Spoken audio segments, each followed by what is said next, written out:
Class 9 के प्यारे विद्यार्थी ध्यान दें। आज की इस वीडियो में आपका गणित का पेपर देखने वाले 4 सेट बताऊंगा ABCD 4 सेट कर लीजिए और टॉप कीजिएगा, जो कि 11 मार्च के दिन आपका पेपर होने वाला है, जिसका फुल सोल्यूशन हम आपको प्रोवाइड कराने वाले हैं।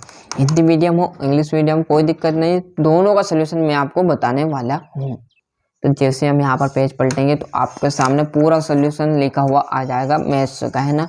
तो सही विकल्प हम देखेंगे, मैंने अभी जस्ट अब भी आया है और टिक मार्क किया हुआ है।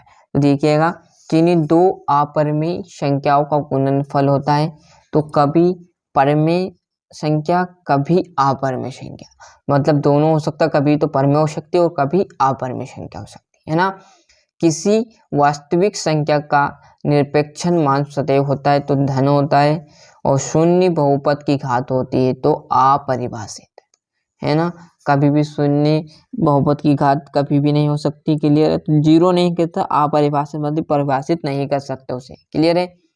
निम्नलिखित में से कौन त्रिभुजों की सर्वांगता की एक कसौटी नहीं है? तो ऐसे से 3 असंरेख बिंदु से होकर अधिकतम वृत्त खींचे जा सकते हैं, तो एक है ना। गोले के आयतन का सूत्र 4/3 पाई cube. Choose the correct option, ये है ना। और यहाँ से हम देखेंगे, जैसे पेज इस पेज पर आएंगे तो ये आपका दूसरा क्वेश्चन यहाँ से है ना ये। और रिक्त स्थान की बात करूँ तो 9 और 1/2 का मान 3 है। y अक्ष के समांतर रेखा के प्रत्येक बिंदु की भुजा होगी समान। रेखाखंड आ जाएगा। मैंने पूरा सोल्यूशन A to Z चीज इसमें भर दी है, बस आपको अच्छे समझना और अच्छे से पढ़ना है। समद्विभाजित और 3x² में x³ का गुणांक 3 होगा, इसमें -6 आ जाएगा, है ना। और जैसे इस पेज पर जाएंगे तो यहाँ से आपकी fill in the blanks English medium वालों के लिए आ जाएगी। और सही जोड़ी क्या है? AM भागित आपका AN, तो आपका आ जाएगा AMN माइनस आ जाएगा। एक ठोस की विमाओं की संख्या क्या रहेगी? तो 2 90 से कम माप वाला कोण आपका क्या कहलाएगा? तो आपको देखोगे तो ये आपका न्यून कोण आ जाएगा। क्या है? 90 से कम माप है ना, यदि तो न्यून कोण आ जाएगा।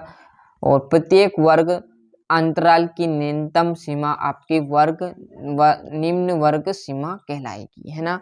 और आगे 5वां 0 और 0 आ जाएगा, और अद्वितीय हल हो जाएगा रेखी प्रतिच्छेद हो। यहाँ से ये आपका इंग्लिश मीडियम का रहेगा। और जैसे हम इस पेज पर आएंगे तो ये एक वाक्य है ना, ऐसा बहुपद क्या कहलाता है जिसके सभी गुणांक शून्य होते हैं? तो शून्य बहुपद। क्लियर है? एक बिंदु से होकर कितनी सरल रेखाएं खींची जा सकती है? तो असंख्य, है ना। और किन्हीं चरों का औसत मान क्या कहलाएगा? मध्य। बिंदु 3 और -2 किस चतुर्थांश में स्थित है? तो चतुर्थ। 7 आ जाएगा। 2 चर वाले एक रैखिक समीकरण है ax + by + c = 0 या 3x + 2y + 7 बराबर पर आपका 0, है ना। और यहाँ पर यह आपका चौथा और सत्यासत्य देखें, बिंदु 0 और 3 तृतीय चतुर्थांश में स्थित है आसक्ति। और जब दो समांतर रेखाएं एक तिर्यक रेखा प्रतिच्छेद करे तो समान एकांतर कोण बराबर होते हैं, तो आसक्ति रहेगा। समद्विभाजित त्रिभुज के तीनों कोण बराबर होते हैं, ये भी आसक्ति और ये भी आसक्ति रहेगा। क्लियर?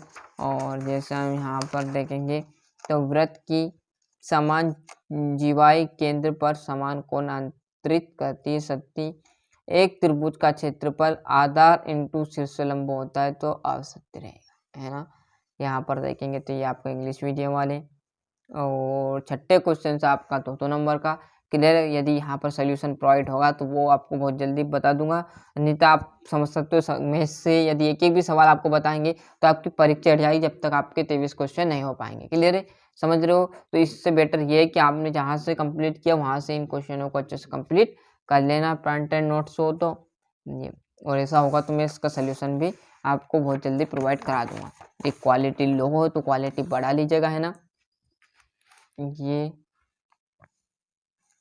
यहाँ से आपका दूसरा 8वां क्वेश्चन रहने वाला है, और ये किसी चतुर्थांश अथवा किसी अक्ष पर बिंदु 0 और -5 एवं 7,0 स्थित है, और उस बिंदु के निर्देशांक ज्ञात किए जिसकी कोटि -4 है और y अक्ष पर स्थित है। और ये आपका यहाँ से देखेंगे तो ये आपका 11वां, और जैसे पेज पलटेंगे तो यहाँ पर देखेंगे तो रैखिक समीकरण x + 2y = 8 का वह हल ज्ञात कीजिए जो निम्नलिखित बिंदु पर निरूपित होता है। x अक्ष और y अक्ष। यह आपका 13वां, वृत्त की त्रिज्या किसे कहते हैं।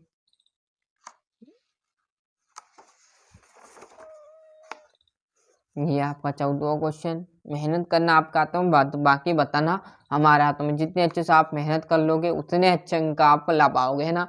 तो अच्छे से पढ़ते रहिएगा। ये देख लीजिए, है ना, बहुत ही जल्दी इसका सोल्यूशन भी आपको मिल जाएगा। घबराना नहीं है, पूरा क्वेश्चन है 23 ही रहेंगे, बस थोड़ा सा डायग्राम है। और इंग्लिश मीडियम वालों के भी है ना, हिंदी भी रहेंगे इंग्लिश में, जिसके कारण क्या होता है पेज ज़्यादा रहते हैं, ना। ये 18वां और ये आपका 19वां, है ना। और यहाँ से हम देखेंगे तो ये आपका इसका तो आ जाएगा, और ये आपका 20वां क्वेश्चन, और ये इसका 20वें का अथवा, है ना। और जैसे हम यहाँ पर पेज पलटेंगे तो ये और आ जाएगा बचा हुआ ये 21वां, और यहाँ देखेंगे तो ये अथवा 21वां का, ये आपका 22वां, और ये 22वें का अथवा, है ना। यहाँ से जैसे हम इस पेज पर आएंगे तो ये आपका 23वां, और ये 23वां का अथवा। क्लियर है। तो इस प्रकार मैंने आपको यहाँ पर गणित का जो सेट है तो वो अच्छे से प्रोवाइड करा दिया है।